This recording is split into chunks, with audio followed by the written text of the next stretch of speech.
Hello, welcome to my new YouTube channel, which is called Roughroading. Let me tell you a short backstory. A while ago I used to own Ford Focus wagon. Actually I owned two of them. The first one was totaled, and then I bought a second one and drove it up to 170,000 miles, didn't have any serious problems with it. And then I bought this one, Mitsubishi Outlander. It is taller, heavier, 30% less efficient than Focus. At that time I was doing mountain skiing with my friends. Several times a year I would go to the mountains, and I thought this car would give me some security and safety.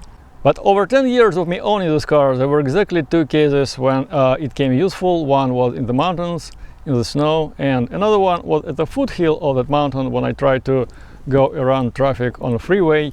And this was the reason for me to start this channel, because I wanted to prove to myself and to everybody else that buying an all-wheel drive car with higher ground clearance, with less internal space, with worse fuel economy than a normal car actually makes sense.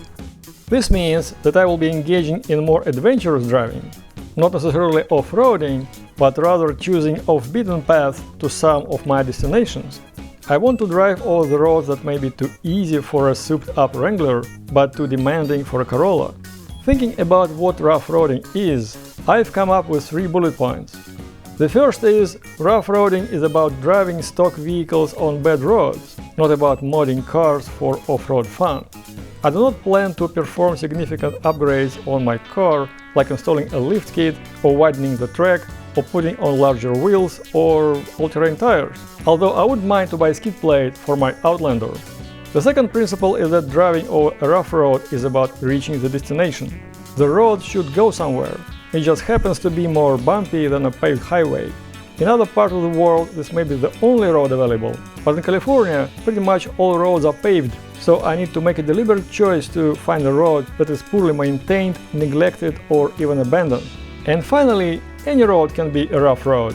A potholed parking lot or a muddy forest path can be rough depending on conditions. By the way, the pictures you see now have been recorded during my recent travel over one of the South California mountain roads. By choosing it, I avoided traffic on the freeway, so this was not just fun and games, this was very practical.